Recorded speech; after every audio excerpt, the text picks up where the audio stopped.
पढ़ने वाले हैं 12th क्लास के फिजिक्स का पूरे 70 मोस्ट इंपॉर्टेंट ऑब्जेक्टिव क्वेश्चन।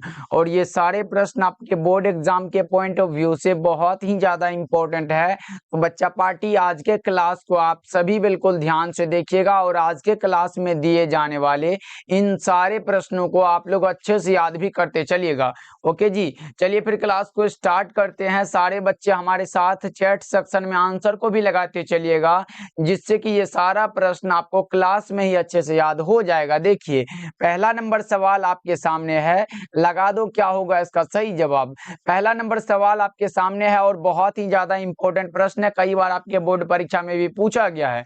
देखो पहला नंबर सवाल कर रहा है कि आवेश का एसआई मात्रक क्या होता है। बहुत ही अच्छा प्रश्न है, बता दो कि आवेश का जो एसआई मात्रक होता है वो क्या होता है। तो सभी बच्चों को हमने बताया है कि आवेश का जो एसआई मात्रक होता है वो हमारा कूलम होता है। बच्चा पार्टी ऑप्शन नंबर डी को लगा रहे हो तो बिल्कुल सही आंसर है। आवेश का एसआई मात्रक कूलम होता है। याद रखना ये एम्पियर जो है ये धारा का मात्रक होता है। ये किसका है? धारा का मात्रक है। और ये फैराड जो होता है ये धारिता का मात्रक है। और ये वोल्ट जो होता है ये विद्युत विभव का मात्रक है। ये सब हमने बता चुका है, इसीलिए आपका जो सही आंसर होगा वो कूलम होगा। सही जवाब ऑप्शन नंबर डी हो जाएगा। बहुत अच्छे, चलिए बहुत अच्छे लगाते चलना। अगला प्रश्न हमारे सामने है, देखो दूसरा नंबर सवाल है, इसका राइट आंसर कौन से बच्चे हैं जो सबसे पहले लगाएंगे। निम्नलिखित में किसका अस्तित्व संभव नहीं है। बहुत ही अच्छा सा प्रश्न है, बताओ कि निम्नलिखित में कौन है जिसका अस्तित्व संभव नहीं होता है। तो बच्चा पार्टी हम लोगों ने एक फॉर्मूला को पढ़ा है कि Q बराबर क्या होता है, NE होता है। N क्या होता है? हमारा नंबर होता है, जैसे 1 होता है, 2 होता है, 3 होता है, 4 ऐसे 5 1000 2000 जितना लिखना हो लिख लो। उसके बाद क्या होता है हमारा E क्या होता है? इलेक्ट्रॉन का चार्ज होता है, जो कि होता है 1.6 इंटू 10⁻⁻⁹ कूलम के बराबर होता है। देखो 1 से गुना करेंगे, 2 से गुना करेंगे, 3 से करेंगे, लेकिन ये हमारा 2.42 नहीं पूरेगा, यानी कि 4.2 इंटू 10⁻⁻⁹ कूलम जो है इसका अस्तित्व कभी भी संभव नहीं होता है, क्योंकि ये नंबर जो होता है ये कभी भी पॉइंट में नहीं हो सकता है। इसीलिए 2 का C जितने भी बच्चे लगा रहे हो बिल्कुल सही आंसर है। ओके चलिए बहुत अच्छे। देखो बच्चा पार्टी रेगुलर क्लास नहीं होने का एक कारण है, देखो अभी भी हमारा वॉइस क्या है, ये गला जो है हमारा थोड़ा सा ये हो चुका है। उस सवाल बताओ कि मुक्त आकाश की परावैद्युतता यानी कि एप्सिलॉन नोट बराबर क्या होती है। मुक्त आकाश की परावैद्युतता यानी कि पहले आपको पता होगा कि सर एप्सिलॉन नोट का जो मात्रक होता है वो हमारा फैराड पर मीटर होता है, ये हमको बता चुके हैं सर। इसलिए कौन सा लगाओगे? देखो 8.85 इंटू 10⁻12 फैराड पर मीटर होता है। अगर आप ऑप्शन सी को लगा रहे हो 3 का तो बिल्कुल सही आंसर है। बहुत अच्छे संदीप सिंह, सौरभ कुमार लगाते चलेंगे आंसर को, ऐसे ही आंसर को लगाते चलना है और लास्ट में बताना आप लोग सही कितना कर पाते हो। ओके चलो आगे बढ़ते हैं। अगला नंबर सवाल हमारे सामने 4th नंबर सवाल है, बताओ 4th नंबर सवाल कर है क्या, किसी माध्यम की अपेक्षिक परावैद्युतता यानी कि एप्सिलॉन आर बराबर क्या होती है। किसी भी माध्यम की अपेक्षिक परावैद्युतता एप्सिलॉन आर बराबर जो होता है वो एप्सिलॉन बाई एप्सिलॉन नोट होता है। क्या होता है बच्चा party? Epsilon by epsilon note होगा। राइट आंसर ऑप्शन ए हो जाएगा, याद रखिएगा। बहुत अच्छे सोनू कुमार। चलिए आगे बढ़ते हैं। अगला नंबर सवाल हमारे सामने है। बच्चा पार्टी आप लोग क्लास को लाइक करते चलना, तभी जो हमारा मोटिवेशन शुरू से लेकर अंत तक बना रहता है, इसलिए जितने भी बच्चे जुड़े हुए हैं क्लास को लाइक करते चलिएगा। चलिए 5th नंबर सवाल हमारे सामने है कि विद्युत फ्लक्स का एसआई मात्रक क्या होता है। बहुत ही अच्छा प्रश्न है बच्चा पार्टी,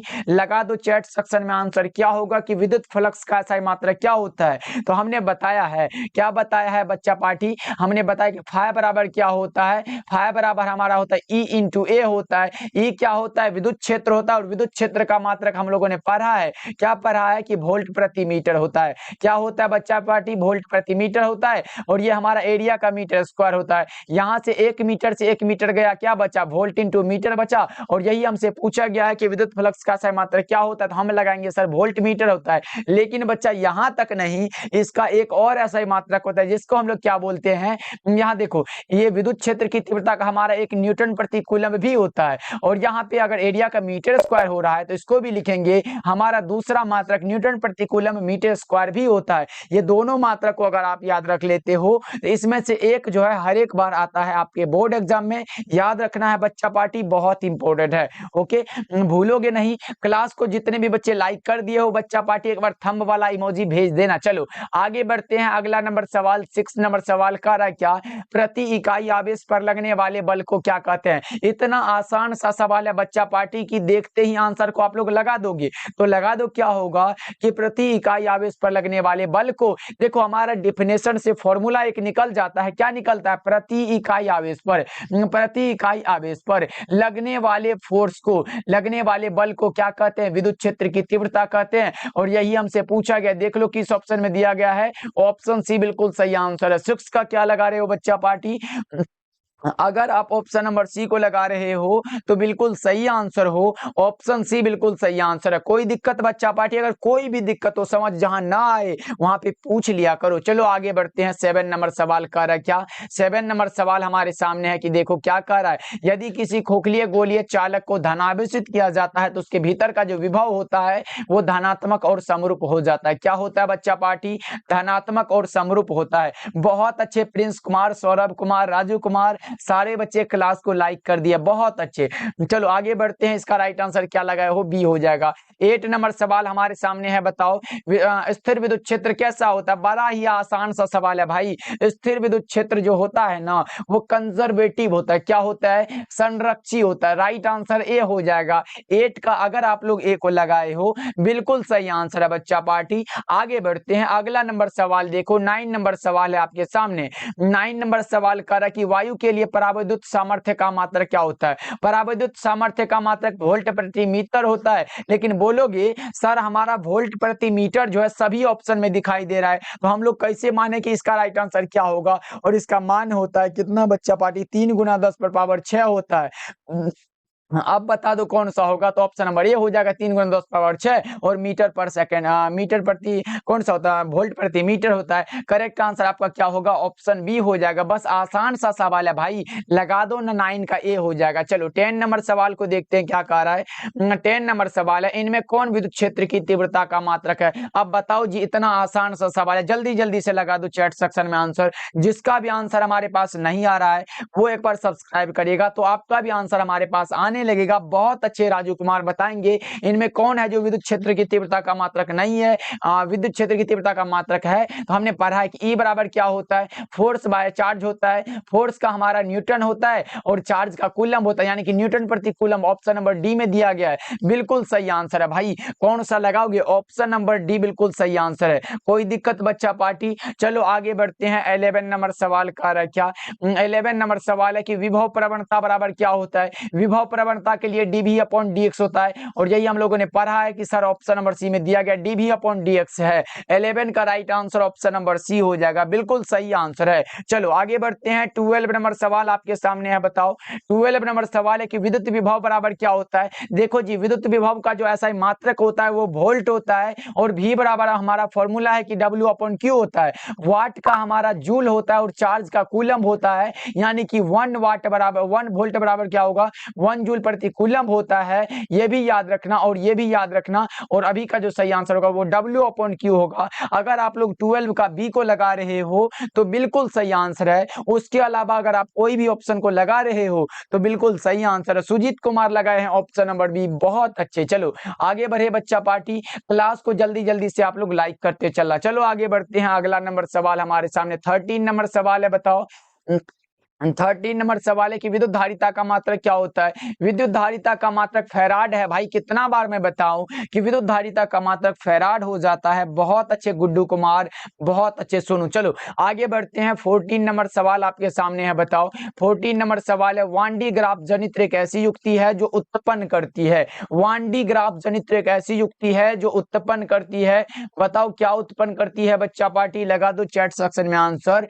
वान डी ग्राफ जनित्र एक ऐसी युक्ति है, जो उत्पन्न करती है। 14 नंबर सवाल का जवाब बताओ। यह हाई वोल्टेज को उत्पन्न करती है। राइट आंसर हमारा ऑप्शन नंबर सी हो जाएगा, बिल्कुल सही आंसर, सभी बच्चे याद रखिएगा। चलिए 15 नंबर सवाल आपके सामने है, बताओ। 15 नंबर सवाल है कि धातु का पराविद्युतांक कितना होता है। धातुओं का पराविद्युतांक अनंत होता है। क्या होता है बच्चा पार्टी? अनंत होता है। Correct answer option number B होगा। अगर आप लोग ऑप्शन नंबर बी को लगा रहे हो तो मानो आपका सही आंसर है। चलो आगे बढ़ते हैं। अगला नंबर सवाल 16 नंबर सवाल है। आप लोग चैट सेक्शन में आंसर को लगाते चलना। चलो अगला प्रश्न क्या रहा है? 16 नंबर सवाल, कार्बन प्रतिरोध का कलर कोड में पीला रंग का मान कितना होता है? बच्चा पार्टी हमने एक ट्रिक बताया था, अगर किसी भी बच्चे को पता हो वो ट्रिक तो एक बार चैट सेक्शन में जल्दी जल्दी से लिख दो कि क्या हमने कौन सा ट्रिक बताया था। जल्दी से आप लोग बता दो एक बार, जल्दी जल्दी से बच्चा पार्टी। चलो ओके, न्यू स्टूडेंट है अर्चना कुमारी, बहुत अच्छे, लगाते चलेंगे आंसर। जितने भी नए नए जुड़ रहे हो बच्चा पार्टी, सब्सक्राइब जरूर करिएगा। हमें आपसे यही उम्मीद रहती है, तो सब्सक्राइब जरूर कर लेना बच्चा पार्टी, क्योंकि हमने अभी तक आप लोगों से कुछ नहीं मांगा है। बस इतना बोल देते हैं कि चैनल पे पहली बार जुड़ रहे हो तो सब्सक्राइब जरूर करिएगा। ओके बच्चा पार्टी, वैसे भी हम आपके लिए बस बिल्कुल फ्री में पढ़ा रहे हैं। बस यही उम्मीद से कि आप लोग हमारे साथ जुड़ोगे और अच्छे से तैयार करोगे, क्योंकि हर भाई के पास उतना पैसा नहीं हो पाता है जो कि वो कहीं अच्छे कोचिंग को ज्वाइन कर सकते हैं। फिर आपका भाई है ना भाई, मैं आपके साथ हूँ, एग्जाम तक साथ रहूंगा, इसलिए खूब अच्छे से तैयारी करना है। बहुत अच्छे। चलो बच्चा पार्टी एक बार ट्रिक बता दो, कौन सा ट्रिक हमने बताया था? तो बड़ा आसान सा ट्रिक बताया था। क्या बताया था? बीबी रोए जीबी। क्या बताया था बच्चा पार्टी? बीबी रोए जीबी बताया था। 0 से शुरू करो। 0 1 2 3 4 होगा, 5 होगा, 6 होगा। किसके लिए पूछा गया? येलो के लिए। आप लगाओगे सर 4 हो जाएगा, बिल्कुल सही आंसर। किसके लिए पूछा गया बच्चा पार्टी? येलो के लिए पूछा गया है। करेक्ट आंसर क्या होगा बच्चों? ऑप्शन नंबर डी होगा। अगर डी को लगा रहे हो तो बिल्कुल सही आंसर लगा रहे हो। बहुत अच्छे प्रभात शर्मा, अर्चना, अमन यादव, बहुत अच्छे, लगाते चलेंगे आंसर को। चलिए 17 नंबर सवाल की ओर बढ़ते हैं। बताओ 17 नंबर सवाल का विद्युत का सबसे अच्छा चालक निम्नलिखित में कौन सा है? विद्युत का जो सबसे अच्छा चालक होता है, बहुत अच्छे प्रभात शर्मा, चांदी होता है। विद्युत का सबसे जो अच्छा चालक है वो हमारा चांदी होता है। करेक्ट आंसर ऑप्शन ए होगा। चलो आगे बढ़ते हैं। 18 नंबर सवाल का रहा क्या? 18 नंबर सवाल का वोल्ट मीटर मापता है किसको? तो वोल्ट मीटर विभवांतर को मापता है। राइट आंसर ऑप्शन बी है। चलो 19 नंबर सवाल को देखते हैं। 19 नंबर सवाल आपके सामने है। एक स्वस्थ मनुष्य के शरीर का जो विद्युत प्रतिरोध होता है वो कितना होता है? इसका आंसर हम देखना चाहते हैं, जो कौन से बच्चे हैं जो सही लगाते हैं। एक स्वस्थ मनुष्य के शरीर का जो विद्युत प्रतिरोध होता है वो कितना लगा रहे हो? 19 का सही जवाब जल्दी जल्दी से बता दो आप लोग बच्चा पार्टी, जल्दी से। एक स्वस्थ मनुष्य के शरीर का जो विद्युत प्रतिरोध होता है वो कितना होता है? तो आप लोग लगा रहे हो 50,000 ओम, जो कि बिल्कुल गलत आंसर है। 19 का बता दो बच्चा पार्टी, क्या लगाओगे इसका सही आंसर? तो कुछ बच्चे हैं जो 10,000 ओम लगा रहे हैं, उसके बाद 50,000 ओम भी लगा रहे हैं, लेकिन बच्चा पार्टी आपका जो सही आंसर होगा वो हो जाएगा ऑप्शन नंबर बी, क्योंकि यहाँ देखो स्वस्थ मनुष्य लिखा गया है। स्वस्थ मनुष्य है, ना वो गीला है ना वो सूखा है, मतलब स्वस्थ जैसा मनुष्य रहता है उसके लिए हमारा 10। चलो आगे बढ़ते हैं। 20 नंबर सवाल आपके सामने है। बताओ 20 नंबर सवाल है, धात्विक चालकों का ताप बढ़ाने पर उसका प्रतिरोध क्या होता है? धात्विक चालक है, अगर उस पे ताप को बढ़ाएंगे तो उसका प्रतिरोध क्या होगा बच्चा पार्टी? ये हम जानना चाहते हैं कि बच्चा पार्टी क्या लगा रहे हैं इसका राइट आंसर। जल्दी जल्दी से बता दो आप लोग, सही आंसर क्या होगा? बहुत अच्छे, चलो लगा दो क्या होगा इसका सही जवाब। तो सभी बच्चे को याद रखना है, अगर धात्विक चालकों का ताप बढ़ाते हैं तो उसका प्रतिरोध जो होता है उसका क्या होता है? बढ़ता है, इंक्रीज होता है बच्चों। ऑप्शन बी को लगाओ, बिल्कुल सही आंसर। चलिए आगे बढ़ते हैं। 21 नंबर सवाल आपके सामने है। बताओ 21 नंबर सवाल कह रहा है, आवेश के पृष्ठ घनत्व का मात्रक क्या होता है? आवेश के पृष्ठ घनत्व का मात्रक यानी कि क्या होगा बच्चा पार्टी? बहुत अच्छे अमर यादव, आज जो है थोड़ा सा क्या है, नेटवर्क भी प्रॉब्लम है, उसके बाद हमारा गला का भी प्रॉब्लम है, दोनों एकदम प्रॉब्लम है। चलो जल्दी जल्दी से लगाते चलना चैट सेक्शन में आंसर। वैसे भी हमारा 70 ऑब्जेक्टिव जल्दी ही पूरा जाएगा, बस आप लोग साथ रहो, हमारे साथ जुड़े। देखो इसका राइट आंसर क्या होगा? आवेश के पृष्ठ घनत्व यानी कि सिग्मा के द्वारा डिनोट करते हैं, और क्या होगा? क्यू बटा में क्या होता है बच्चा पार्टी? हमारा एरिया हो जाएगा। तो क्या होगा? चार्ज का कूलम हो जाएगा और एरिया का मीटर स्क्वायर होता है, और यही हमसे पूछा गया बटा में, क्योंकि एरिया का मीटर से ऊपर में जाएगा तो माइनस में हो जाएगा। Right answer option number A हो जाएगा। 21 का हमारा ऑप्शन ए बिल्कुल सही आंसर है। ओके चलो बहुत अच्छे, प्रभात शर्मा, लगाते चलेंगे, क्योंकि हमारे सामने देखो यहाँ दिया गया था unit of surface density of charge is कौन सा होगा? हमारा करेक्ट आंसर होगा कूलम प्रति प्रति मीटर स्क्वायर होगा। चलो आगे बढ़ते हैं।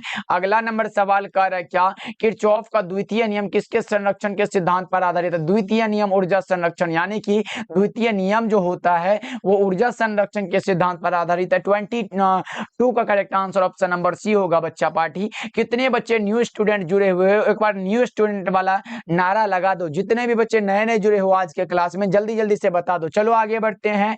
23 नंबर सवाल है आपके सामने। 23 नंबर सवाल है, कंडक्शन बैंड अंशतः खाली होते हैं वो अर्धचालक में होते हैं। कंडक्शन बैंड अंशतः जो खाली होते हैं वो अर्धचालक में होते हैं, सेमीकंडक्टर्स में होते हैं। सही जवाब ऑप्शन नंबर बी होगा राइट आंसर। चलिए आगे बढ़ते हैं। अगला नंबर सवाल आपके सामने है, बताना चैट सेक्शन में आंसर को। समरूप वेग से चलायमान आवेश क्या उत्पन्न करता है? समरूप वेग से चलायमान आवेश जो उत्पन्न करता है बच्चा पार्टी, वो क्या उत्पन्न करेगा? एक बार लगा दो चैट सेक्शन में आंसर को। 24 नंबर सवाल का जवाब बहुत अच्छे विद्युत चुंबकीय क्षेत्र को उत्पन्न करेगा। Right answer option number C हो जाएगा। बहुत अच्छे। चलो आगे बढ़ते हैं। अगला नंबर सवाल है, केसरी नवीन बोल रहे सर 19 का गलत आंसर है। भाई यहाँ पे गलत नहीं बताया जाता, आप लोग गैस पेपर में पढ़ लिए हो। मुझे लगता है कि एक स्वस्थ मनुष्य के शरीर का विद्युत प्रतिरोध को आप लोग 50,000 ओम पढ़ लिए हो, लेकिन नहीं भाई, 10,000 ओम होता है। इसको कोई गलत ही नहीं कर पाएगा। ऑप्शन नंबर जो होगा लगा देना। ओके चलो, मैं जानता हूं कि बहुत सारे क्वेश्चन बैंक या फिर गैस पेपर में गलत दिए रहते, कोई बात नहीं, मैंने सही बता दिया। चलो आगे बढ़ते हैं। अगला नंबर सवाल कह रहा है, 25 नंबर सवाल है, लोहा कैसा होता है? लोहा जो होता है, लोहा आए कोबाल्ट आए निकेल आए, लोहा आए कोबाल्ट आए निकेल आए, सब क्या है? लौह चुंबकीय है। क्या है बच्चा पार्टी? लौह चुंबकीय होगा। अगर आप सी को लगा रहे हो करेक्ट हो जाएगा। ओके बच्चों चलो आगे बढ़ते हैं। 26 नंबर सवाल है। 26 नंबर सवाल कर, टेस्ला किसकी इकाई होती है? टेस्ला जो इकाई है ना बच्चा पार्टी, टेस्ला इकाई है चुंबकीय क्षेत्र की। टेस्ला इकाई है चुंबकीय क्षेत्र की, लेकिन बच्चा पार्टी टेस्ला जो है वो वेबर प्रति मीटर स्क्वायर भी होता है इसकी इकाई। इसको भी आप लोग याद रख लो, ये भी प्रश्न आ सकता है आपके बोर्ड एग्जाम में, इसीलिए correct answer option number C को लगाओ तो आपका सही हो जाएगा। ओके चलो आगे बढ़ते हैं। अगला नंबर सवाल देखिए, 27 नंबर सवाल कह रहा है, 27 नंबर सवाल है, पृथ्वी के चुंबकीय ध्रुव पर नमन कोण का मान कितना होता है? पृथ्वी के चुंबकीय ध्रुव पर नमन कोण का मान 90 डिग्री होता है, लेकिन बच्चा पार्टी हमने बताया था, अगर आपसे पूछा गया हो विषुवत रेखा पर नमन कोण का मान कितना होता है तो 0 डिग्री होता है, ये भी हमने बताया है। अभी का सही आंसर क्या होगा? ऑप्शन नंबर डी होगा। ऑप्शन डी को लगा लो आप लोग। बच्चा पार्टी सभी बच्चे से अनुरोध है कि क्लास को जल्दी जल्दी से आप लोग एक बार लाइक कर दो। जितने भी बच्चे, नहीं सर गलत है, गूगल सर्च कीजिए। अरे भाई एक बार गूगल सर्च करने से क्या होगा? आप बुक पढ़े हो कभी? बुक से दर्शन करो, कहीं पे सर्च करने की जरूरत नहीं है। अगर आपके पास फिजिक्स का बुक हो तो उसको पढ़ो अच्छे से, तभी आपको पता चलेगा कि कौन सा कहाँ होता है। भाई ऐसे गलत ना बोला करो। ओके चलो बता दो कौन सा होगा। ऑप्शन नंबर डी बिल्कुल सही आंसर है। चलो 28 नंबर सवाल कह रहा है क्या, 28 नंबर सवाल है कि एक लौह चुंबकीय पदार्थ की चुंबकशीलता म्यू क्या होती है?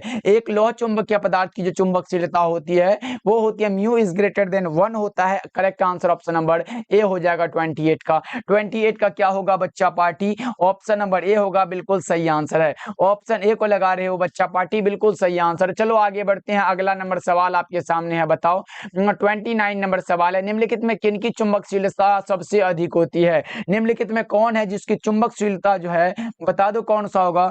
बहुत अच्छे अरमान अनुसारी, बताओ क्या होगा? मंसूरी है। बहुत अच्छे एमडीएम अरमान लगाएंगे, क्या होगा इसका सही जवाब बताओ? निम्नलिखित में किसकी चुंबकशीलता सबसे अधिक होती है? वो हमारा होता है लौह चुंबकीय। Correct answer option number C होगा 29 का। बच्चा पार्टी सी को लगा रहे हो, करेक्ट आंसर है। चलो आगे बढ़ते हैं। 30 नंबर सवाल आपके सामने है, बताओ 30 नंबर सवाल है, जीवाश्म की आयु पता की जाती है किसके द्वारा? तो कार्बन डेटिंग के द्वारा। जीवाश्म की आयु कार्बन डेटिंग से पता की जाती है। अगर आप लोग ऑप्शन नंबर ए को लगा रहे हो तो बिल्कुल सही आंसर है। चलो आगे बढ़ते हैं। 31 नंबर सवाल का आ रहा है क्या, 31 नंबर सवाल है, प्रकाशिक पथ बराबर क्या होता है? प्रकाशिक पथ बराबर होता है अपवर्तनांक गुना में पथ लंबाई। अपवर्तनांक गुना में क्या होता है बच्चा पार्टी? पथ लंबाई होता है। ओके चलो बिल्कुल सही आंसर है। 32 नंबर सवाल कह रहा है क्या, 32 नंबर सवाल है, द्वितीयक तरंगिकाओं की अवधारणा किसके द्वारा दिया गया है? बताओ, द्वितीयक तरंगिकाओं की अवधारणा जो है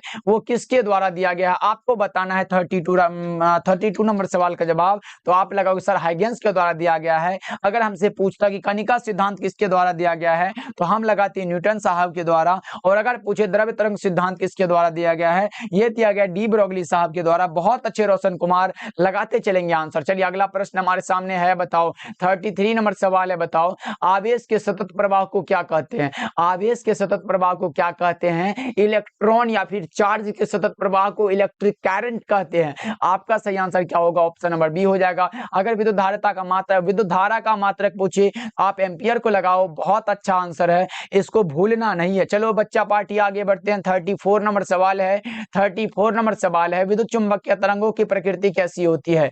विद्युत चुंबकीय तरंगों की प्रकृति कैसी होती है, बताओ। ओके ओके ओके, बताओ।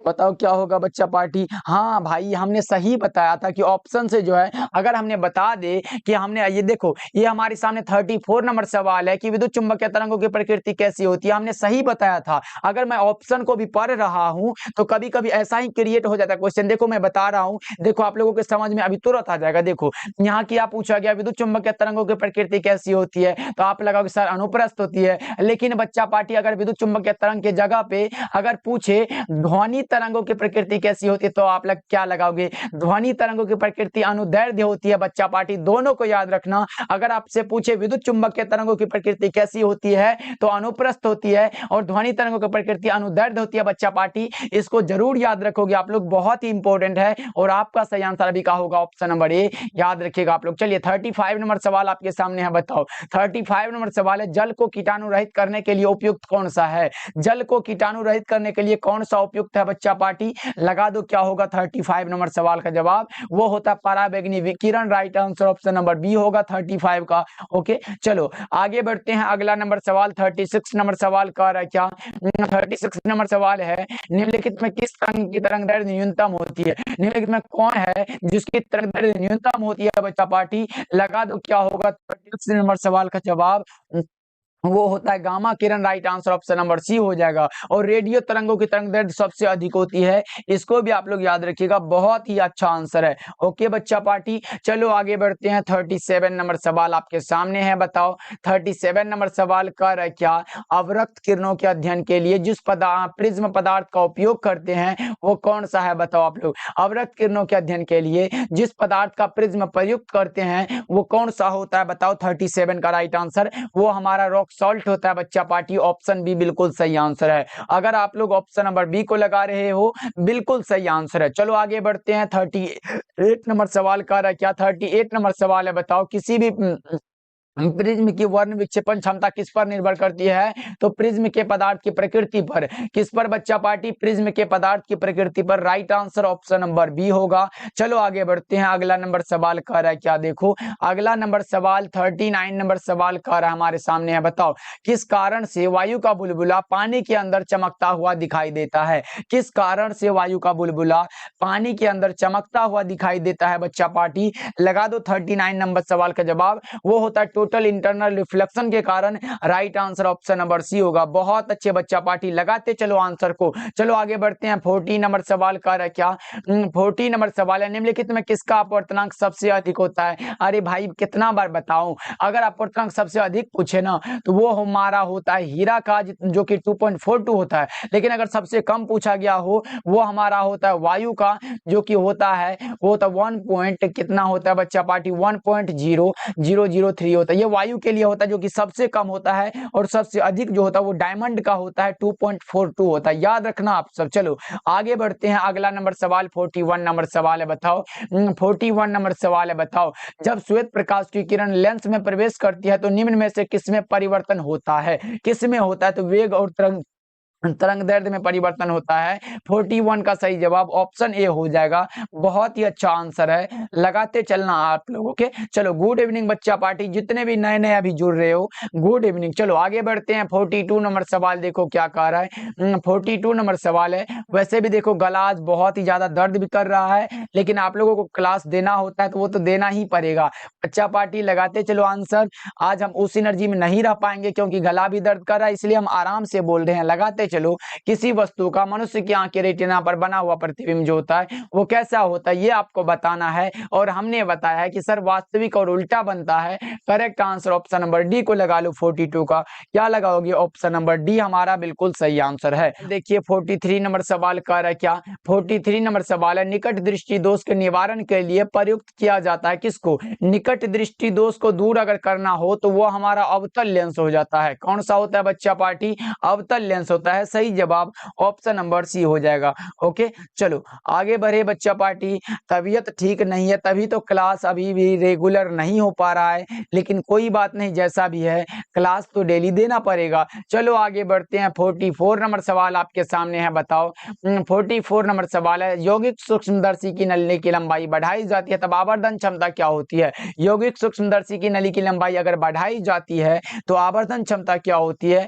इंक्रीज होती है, बढ़ती है बच्चों। ऑप्शन ए को लगाओ आप लोग। चलो 45 नंबर सवाल आपके सामने है, बताओ। 45 नंबर सवाल है, 4 डायोप्टर क्षमता वाले लेंस की क्षमता की फोकस दूरी कितनी होगी?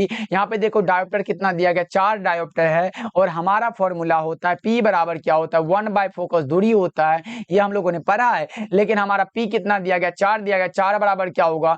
4 बराबर हमारा हो जाएगा कौन सा? हमारा 1/f होता है। तो यहाँ से अगर निकालते हैं तो हमारा f निकल के आएगा कौन सा?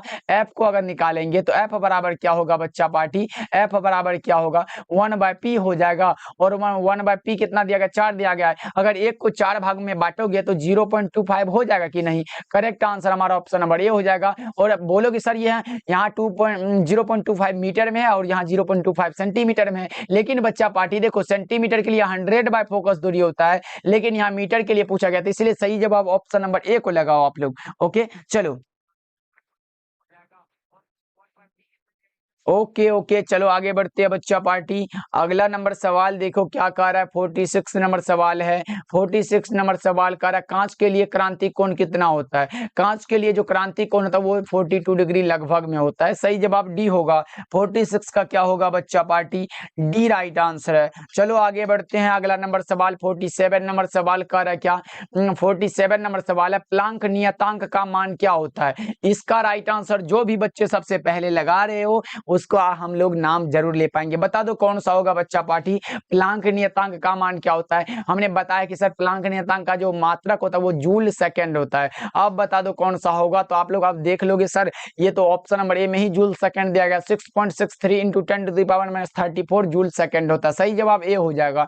चलो आगे बढ़ते हैं। 48 नंबर सवाल कर रहा है, देखो किसी विकिरण के एक क्वांटम को जिसमें एक निश्चित ऊर्जा होती है उसे क्या कहा जाता है? बताओ। किसी विकिरण के एक क्वांटम को जिसमें एक निश्चित ऊर्जा होती है उसे हम लोग क्या बोलेंगे? उसे हम बोलते हैं फोटोन। क्या बोलते हैं बच्चा पार्टी? फोटोन बोलते हैं। लेकिन आप लोगों से एक प्रश्न रहा, बताओ फोटोन का विराम द्रव्यमान कितना होता है? जल्दी से बता दो फोटोन का विराम द्रव्यमान कितना होता है। देख लेते कौन से बच्चे हैं जो सबसे पहले लगाते हैं कि सर फोटोन का विराम द्रव्यमान कितना होता है। ये हम देखना चाहते हैं कि कौन से बच्चे सबसे पहले बताते हैं कि सर फोटोन का विराम द्रव्यमान कितना होगा। जल्दी जल्दी से बता दो फोटोन का विराम द्रव्यमान कितना होता है। अभी तक किसी भी बच्चे का आंसर नहीं आ रहा है, इसका मतलब लगता है कि बच्चा पार्टी को नहीं पता है कि सर फोटोन का विराम द्रव्यमान जो होता है वो कितना होता है। कौन सा होता है? 0 होता है। बिल्कुल सही आंसर है, क्योंकि हमने बताया है फोटोन जो होता है ये चार्ज लेस होता है। इस पे क्या बोलते हैं इसको? आवेश रहित। आंसर 0 जितने भी बच्चे लगा रहे हो। अमित कुमार 1 नहीं होगा, करेक्ट आंसर 0 होगा, क्योंकि फोटोन का विराम द्रव्यमान 0 होता है। याद रखना है, आज के बाद भूलना नहीं है। ओके, चलो आगे बढ़ते हैं। 49 नंबर सवाल आपके सामने है, बताओ 49 नंबर सवाल है, इनमें कौन आवेश रहित है? वो अभी हमने बताया बच्चा पार्टी, आवेश रहित कौन है? इसका राइट आंसर आप लोग देख के ही बताओ कौन सा होगा। फोटोन कौन हो जाएगा, क्योंकि फोटोन का विराम द्रव्यमान कितना होता है? शून्य होता है। आपका सही आंसर क्या होगा? ऑप्शन सी बिल्कुल सही आंसर है। ओके बच्चों, याद रखना आप सब। चलो आगे बढ़ते हैं, अगला नंबर सवाल 50 नंबर सवाल कर है क्या? 50 नंबर सवाल आपके सामने है, बताओ 50 नंबर सवाल है, नाभिक की त्रिज्या की कोटि कितनी होती है? इसका राइट आंसर जल्दी जल्दी से बता दो। नाभिक की त्रिज्या की कोटि कितनी होती है? जल्दी से लगा दो। वो होता हमारा 10⁻⁻15 मीटर में होता है। सही जवाब कौन सा होगा बच्चों? ऑप्शन नंबर बी हो जाएगा। चलो कोई बात नहीं, चलो आगे बढ़ते हैं। अगला नंबर सवाल 51 नंबर सवाल का है क्या? 51 नंबर सवाल है, हाइड्रोजन स्पेक्ट्रम की कौन सी श्रेणी अवरक्त भाग में नहीं पड़ती है? वो हमारा लाइमन सीरीज है, लाइमन सीरीज है। Correct answer option number D होगा 51 का। ओके चलो आगे बढ़ते हैं। अगला नंबर सवाल का है 52 नंबर सवाल है, बताओ 52 नंबर सवाल है, दशमिक संख्या 8 का द्विआधारी संख्या क्या होता है? 8 का निकालने के लिए बोला गया बच्चा पार्टी, निकाल लेते हैं, 2 से भाग लगाते चलेंगे। 4 दूना के 8 होता है, यहाँ पे शेष कुछ नहीं बचा, 0 लिखेंगे। उसके बाद फिर 2 से लगाओ, 2 दूना के 4, शेष नहीं बचा, 0 लिखो। 2 एकम 2 हुआ, 0 बचा, यानी कि 1000 किस पे दिया गया है? करेक्ट आंसर आपका ऑप्शन नंबर ए हो जाएगा 52 का। ध्यान में रखना आप सब, ऑप्शन ए होगा बच्चा पार्टी, याद रखोगे। ओके चलो 53 नंबर सवाल देखिए क्या कह रहा है। 53 नंबर सवाल है, और गेट का बूलियन व्यंजक क्या होता है? और गेट का जो बूलियन व्यंजक होता है, और के लिए हमने बताया था जोड़ वाला बात। और के लिए क्या बताया था? जोड़ बताया था। a प्लस बी बराबर क्या होगा? y हो जाएगा। अगर पूछा नोर के लिए, यहाँ देखो